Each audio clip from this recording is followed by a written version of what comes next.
ശ്രീ ഗുരുഭ്യോ നമഃ. ശ്രീമദ് നാരായണീയം 79வது ദശകം ശ്രീ രുക്മിണീ കല്യാണം.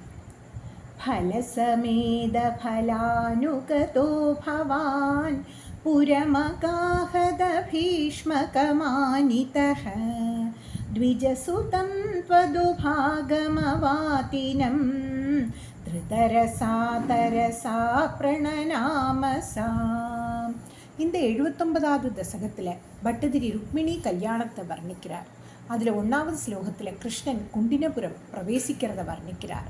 அவர் குருவாயூரப்பனை பார்த்து சொல்கிறார், ஓ குருவாயூரப்பா, நீ பலராமனோடு படைகளுடனும் கூடி குண்டினபுரம் அடைந்தாய். அப்பொழுது அரசன் பீஷ்மகன் உன்னை பூஜித்தான். உன் வரவை தெரிவித்த அந்த பிராமணரை உன்னிடம் அன்பு கொண்ட ருக்மிணி அவரை உடனே நமஸ்காரம் செய்தாள் அல்லவா குருவாயூரப்பான்னு குருவாயூரப்பனை பார்த்து பட்டதிரி கேட்கிறார். भुवनकान्दमवेक्ष्य भवत्वपुर् नृपसुतस्य निशम्य च चेष्टितं विपुलखेतजुषां पुरवासिनां सरुदितैरुदितैरकमन्निषाम्. இந்த 2வது ஸ்லோகத்தில் பட்டணத்து ஜனங்கள் வருந்துறதை வர்ணிக்கிறார் பட்டதிரி. அவர் குருவாயூரப்பன்ட்ட சொல்கிறார், ஓ குருவாயூரப்பா, உலகம் அனைத்திலும் பேரழகு வாய்ந்த உன் திருமேனியை பார்த்ததும் அரசகுமாரனான ருக்மிணியை சிசுபாலனுக்குத்தான் விவாகம் செய்து கொடுக்க வேண்டும் என்று சொன்னதை கேட்டு அங்குள்ள நகரத்து மக்கள் மிகவும் துக்கமடைந்தார்கள். அவர்கள் புலம்பிக் கொண்டே இரவை கழித்தார்கள் அல்லவா குருவாயூரப்பான்னு குருவாயூரப்பனை பார்த்து பட்டதிரி சொல்கிறார். ततनुवन्दितुमिन्दुमुखी शिवां विहितमङ्गलभूषणभासुरा निरकमद्भवदर्पितजीविता स्वपुरदपुरदसुभडावृता. இந்த 3வது ஸ்லோகத்தில் ருக்மிணி பார்வதி தேவியை நமஸ்கரிக்க செல்லுதலை வர்ணிக்கிறார் பட்டதிரி. அவர் குருவாயூரப்பனை பார்த்து சொல்கிறார், ஓ குருவாயூரப்பா, மறுநாள் சந்திரன் போல் முகமுடைய ருக்மிணி திருமணத்திற்குரிய ஆடைகளை அணிந்தாள். அவள் தன் உயிரையே உனக்கு அர்ப்பணம் செய்த மனம் கொண்டவள். காவலர்கள் படைச்சூழ சர்வ மங்களங்களை அளிக்கும் சிவபத்னியான பார்வதி தேவியை பூஜிப்பதற்கு ருக்மிணி அந்தப்புரத்திலிருந்து புறப்பட்டு பார்வதி தேவியின் ஆலயத்துக்கு சென்றாள் அல்லவா குருவாயூரப்பான்னு குருவாயூரப்பனை பார்த்து பட்டதிரி சொல்கிறார். कुलवधूभिरुपेत्य कुमारिका गिरिसुतां परिपूज्य च सादरं मुहुरया च दत्तत्पदपङ्कजे निपतिता पतितां तव केवलम्. இந்த 4வது ஸ்லோகத்தில் ருக்மிணி அம்பாளை பூஜித்து வணங்குறதை விவரிக்கிறார் பட்டதிரி. அவர் குருவாயூரப்பனை பார்த்து சொல்கிறார், ஓ குருவாயூரப்பா, கன்னிகையான ருக்மிணி குலப்பெண்களோடு ஆலயத்துக்கு சென்றாள். ஆலயத்தில் ஹிமவான் பெண்ணான பார்வதி தேவியை தனக்கு ஆதரவுடன் இருக்கும்படி நன்கு பூஜை செய்து அந்த தேவியின் சரண கமலங்களில் நமஸ்கரித்து உன்னையே கணவராக அடைய வேண்டும் என்று அடிக்கடி வேண்டிக் கொண்டிருந்தாள் அல்லவா குருவாயூரப்பான்னு குருவாயூரப்பனை பார்த்து பட்டதிரி சொல்றார். சமவலோக குதூஹல சங்குலே नृपकुले निपृतं त्वयि च स्थिते नृपसुता निरगात् गिरिजालयात् सुरुचिरं रुचिरञ्जिततिङ्मुखा. இந்த 5வது ஸ்லோகத்தில் ருக்மிணி ஆலயத்திலிருந்து திரும்புறதை வர்ணிக்கிறார் பட்டதிரி. அவர் குருவாயூரப்பனை பார்த்து சொல்கிறார், ஓ குருவாயூரப்பா, ருக்மிணியை நன்கு பார்க்க அரசர்கள் கூட்டம் மெய்மறந்து ஆலய வாசலில் நின்றார்கள். ஆனால் நீயோ ருக்மிணியை கவர எண்ணம் கொண்டு தனியாக நின்று கொண்டிருந்தாய். அப்பொழுது ராஜகுமாரியான ருக்மிணி தன் மேனி காந்தியால் பிரகாசிக்கச் செய்து ஆலயத்திலிருந்து வெகு அழகாக வெளியே வந்தாள் அல்லவா குருவாயூரப்பான்னு குருவாயூரப்பனை பார்த்து பட்டதிரி சொல்கிறார். புவன மோகன ரூபருச்சாததா விவசிதா கில ராஜகதம்பயா त्वमपि देवकडाक्ष विमोक्षणैः प्रमतया मदयाञ्चक्रुषे मनात्. இந்த 6வது ஸ்லோகத்தில் ருக்மிணி கிருஷ்ணனை மோகிக்கச் செய்வதை பற்றி வர்ணிக்கிறார் பட்டதிரி. அவர் குருவாயூரப்பனை பார்த்து சொல்கிறார், ஓ குருவாயூரப்பா, உலகத்தையே மோகிக்கச் செய்யும் அழகான ருக்மிணியின் மேனி காந்தியால் எல்லா அரசர்களும்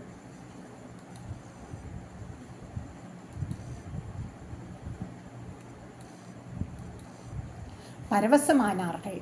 நீயும் இளமையழகு செழிக்கும் ருக்மிணியின் கடைக்கண் பார்வையால் சிறிது பரவசமடைந்தாய் அல்லவா குருவாயூரப்பான்னு குருவாயூரப்பனை பார்த்து பட்டதிரி சொல்றார். क्वनुगमिष्यसि चन्द्रमुखीति तां सरसमेत्यकरेण हरन्षणात् समतिरोप्यरतं त्वमबाहृता भुवि तदो विततो निनधो त्विषाम्. இந்த 7வது ஸ்லோகத்தில் கிருஷ்ணன் ருக்மிணியை அபகரித்து செல்றதை வர்ணிக்கிறார் பட்டதிரி.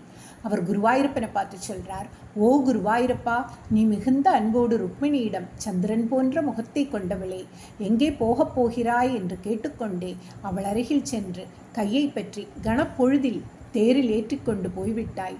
அப்பொழுது எதிரி மன்னர்களின் கூக்குரல் உலகமெங்கும் பரவிற்று அல்லவா குருவாயூரப்பான்னு குருவாயூரப்பனை பார்த்து பட்டதிரி சொல்றார். क्वनुगद पशुपालयिदि कृता कृतरणाय तु पिश्चजितान् नृपाः न तु भवानुत चाल्यत तैरहो पिशुनकैशुनकैरिव केसरी.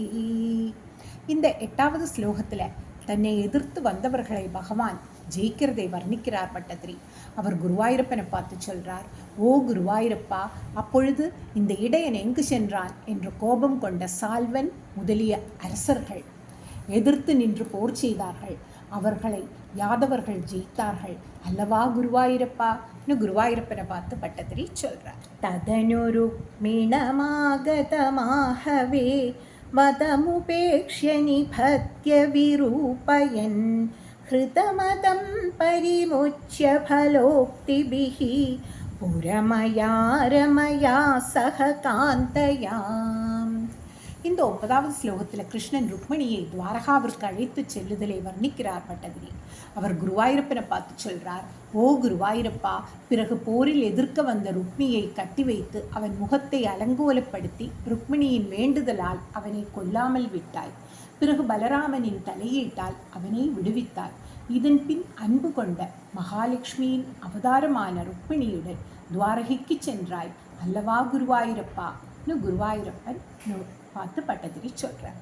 நவசமாகமலஜ்ஜிதமானசாம் பிரணய கௌதுகஜ்ரும்பிதமன்மதாம் அரமய खलु नादयता सुखं रहसितां हसितां शूलसन्मुखीम्. இந்த 10வது ஸ்லோகத்தில் ருக்மிணியோடு கிருஷ்ணன் ரமித்தலை பற்றி வர்ணிக்கிறார் பட்டதிரி. அவர் குருவாயூரப்பனை பார்த்து சொல்றார், ஓ குருவாயூரப்பா, ருக்மிணி புதிய சேர்க்கையால் மிகவும் வெட்கப்பட்டாள். அன்பினாலும் சந்தோஷத்தாலும் வளர்ந்த மன்மத வேதனையுடையவளும் மந்தகாசம் கூடிய அழகிய முகமுடைய ருக்மிணியை நீ ஏகாந்தத்தில் விருப்பப்படி இன்புறச் செய்தாய் அல்லவா குருவாயூரப்பான்னு குருவாயூரப்பனை பார்த்து பட்டதிரி கேட்கிறார். विवितनर्मभिरेव महर्निशं प्रमतमाकलयन् पुनरेकता रुजुमते किल वक्त्रगिरा भवान् भरतनोरतनोदतिलोलताम्.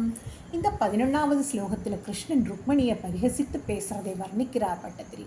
அவர் குருவாயூரப்பன்ட்டு கேட்குறார், ஓ குருவாயூரப்பா, இப்படி இரவு பகலாய் விளையாட்டு பேச்சுக்களால் ருக்மிணியை மிகுந்த சந்தோஷம் அடைய செய்தாய். பிறகு ஒரு சமயம் கபடமறியாத அந்த அழகி ருக்மிணியிடம் நீ கபடமாக பேசி அவளை நடுங்கச் செய்தாய் அல்லவா குருவாயூரப்பா. ஸ்ரீமத் பாகவதத்தில் இந்த ஸ்லோகத்தில் 11வது ஸ்லோகம் தசமஸ்கந்தத்தில் இந்த கதையை விரிவாக கூறப்பட்டுள்ளது. ருக்மிணி கல்யாணம். இந்த 11வது ஸ்லோகத்தின் கதை என்னவென்றால், ஒரு சமயம் கிருஷ்ணன் ருக்மிணியிடம், ஏ ருக்மிணி, உன்னை பல அரசர்கள் விரும்பினார்கள். நீ ஏழை பிராமணரின் சொல்லை கேட்டு ராஜ்யம் இல்லாத என்னை திருமணம் செய்து கொண்டாய். ஆகவே வேறு யாரையாவது நீ திருமணம் செய்து கொள் என்று பரிகாசமாக கிருஷ்ணன் சொன்னார். இதை கேட்ட ருக்மிணி மூர்ச்சை அடைந்தாள். உடனே கிருஷ்ணன் அவளை சமாதானம் செய்ய ருக்மிணி சந்தோஷம் அடைந்தாள். तदधिकैरथलाळनकौशलै प्रणयिनीमतिकं सुखयन्निमाम् अयि मुकुन्द भवच्चरितानि न பிரகததாம் கததாந்திமபாகுரு. முகுந்தனே, அப்பொழுது அன்பு மொழிகளால் காதலியான அந்த ருக்மிணியை முன்னிலும் அதிகமாக இன்புறச் செய்தீர்கள். தங்களது திருவடியாளர்களை பற்றியே பேசித் திரியும் என்னுடைய நோய்களை போக்கி அருளுங்களேன்னு பட்டதிரி குருவாயூரம் பெற்ற விண்ணப்பிக்கிறார். அப்படியே நாமும் குருவாயூரப்பன் திருவடி தாமரைகளில் ஆரோக்கிய சௌக்கியத்திற்கு வேண்டி பிரார்த்திப்போம். सर्वत्र गोविन्दनामसङ्कीर्तनं गोविन्द गोविन्द.